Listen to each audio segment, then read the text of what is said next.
네, 오늘은 숏 아이언 두 번째 시간 상황별입니다.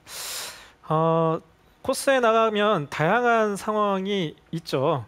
사실 이 숏 아이언을 세컨샷에서 칠 때는 이 드라이버 샷이 굿샷이 됐을 때가 대부분이에요. 네. 그렇죠? 그래서 이제 그 굿샷을 살리기 위해서는 이 숏 아이언을 잘 치는 게 필수입니다. 자, 저는 오늘 두 가지를 가지고 왔는데요.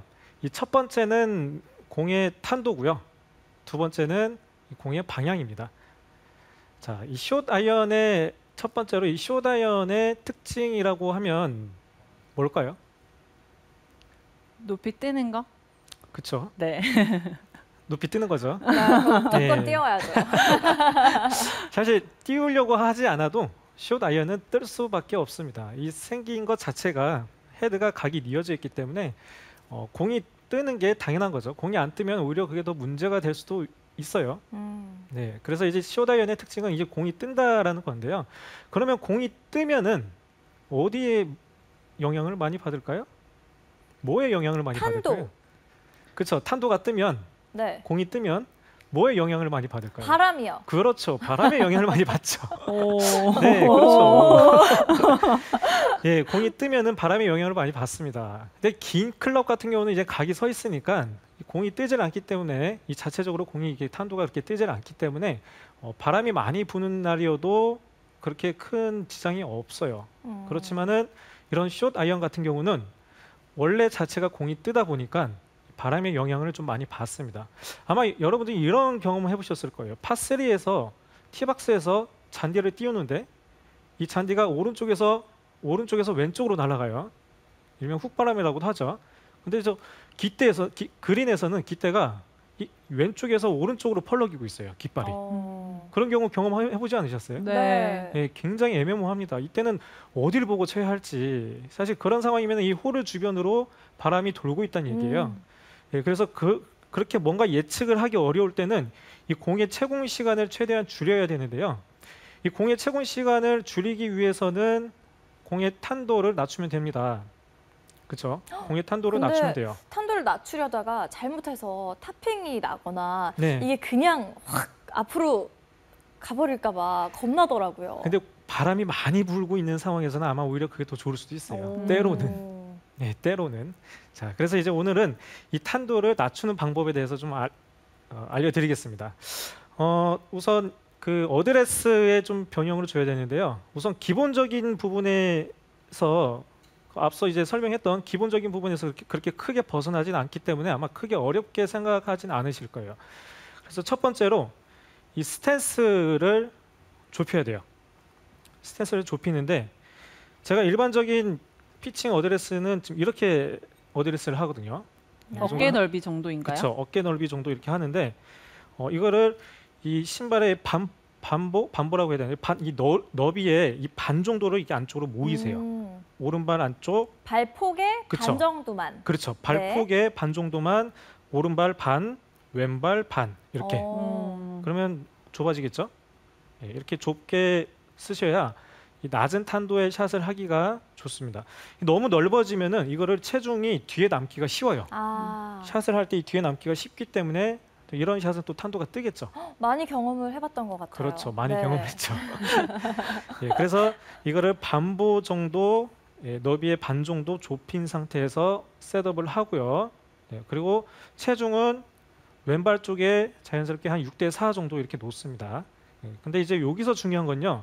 체중을 왼발에 이제 6대4 정도 왼발에 좀 더 실어놨잖아요.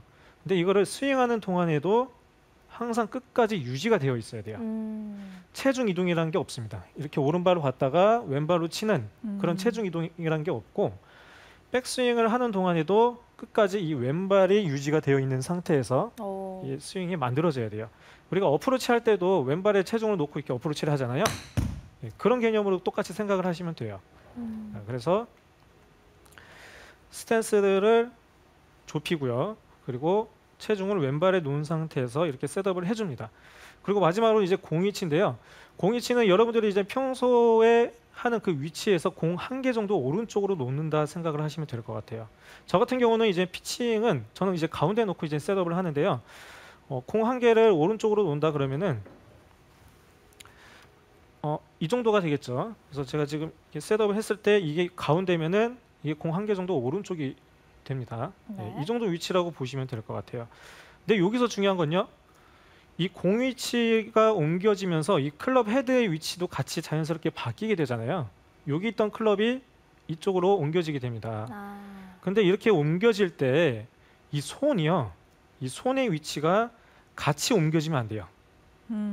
자, 아까 전에 장은비 프로가 얘기했듯이 13개의 클럽은 이 손의 위치 다 똑같다고 아까 얘기했었죠. 네. 네, 이 상황에서도 마찬가지예요. 13개의 위치 다 똑같습니다. 똑같은데 이거를 상황에서도 이런 상황에서도 클럽 헤드만 옮겨지는 거예요. 자, 보시면 이거는 잘못된 거예요.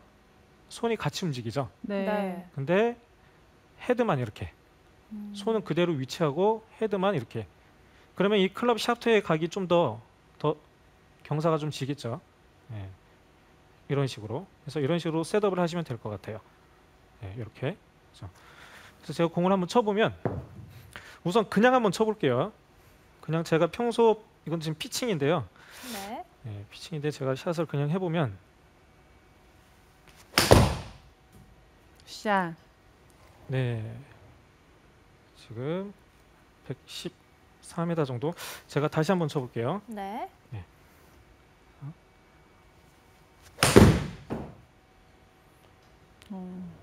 예, 거의 발사각이 한 29.4도 정도 나왔죠. 네. 네. 일반적인 상황 이제 피칭 제 발사각이 저 정도 나오고요. 이제 탄도를 낮추겠다라고 하면은 스탠스를 좁히고 공 위치를 오른발 쪽에 공 하나 정도 놓고요. 그리고 체중은 왼발에 놓고 체중 이동 없이, 자, 체중은 왼발에 놓고 체중 이동 없이 백스윙만 그대로 올라가서 치는 겁니다. 그래서 쳐보면 21.2도로 떨어졌어요. 네, 발사각이. 21.2도로 떨어지죠. 예. 자, 여기서 이제 샷을 할 때 제가 한 가지 또 말씀 안 드린 게 있는데 이 팔로우 부분이에요. 이 어드레스를 이렇게 점검을 했으면은 샷을 하는 동안에는 체중 이동을 하지 않는다와 그리고 이 팔로우구가 있어요. 이 팔로우 때 그러니까 피니시가 없습니다. 피니시가 없고 팔로우까지만 하시면 되는데요. 자, 여기서 중요한 건요. 이 보통 일반적인 팔로우를 보면은 치고 나서 이렇게 되죠. 자, 이렇게 손목이 접히게 됩니다. 릴리스가 되는데 지금 이렇게 탄도를 낮추겠다라고 샷을 할 때는요. 탄도를 낮추겠다라고 샷을 할 때는 이 팔로우까지만 하되 손목의 꺾임이 없어야 돼요. 지금 왼손 등을 보면 이렇게 펴져 있죠. 네. 네, 이렇게 펴져 있는 상태로 만들어져 있어야 됩니다. 이렇게 꺾이면 안 돼요. 타이거 우즈가 그렇게 많이 하지 않나요? 맞아요. 네. 뭐 이렇게 트러블 상황에서 이 나무가 이제 걸려 있을 때 탄도가 뜨면은 나무가 이렇게 걸리면서 네, 그거를 이제 탄도를 낮추기 위해서 이런 샷을 또 많이 하기도 합니다. 근데 이거를 좀 쉽게 하는 방법이 치고 나면은 유지를 해줘야 되잖아요. 네. 그럼 이거를 해주기 위해서는 왼팔이 자연스럽게 구부러질 수밖에 없어요. 우리가 흔히 얘기하는 치키닝도 얘기하잖아요. 근데 이때 치키닝 하시는 건 괜찮습니다. 예, 그래서 이거를 딱 이 손목을 유지하기 위해서는 여기가 좀 구부려져야 되고요. 이런 팔로우가 유지가 돼야 공의 탄도를 낮게 치실 수가 있어요. 그래 바람의 영향을 덜 받겠죠. 예.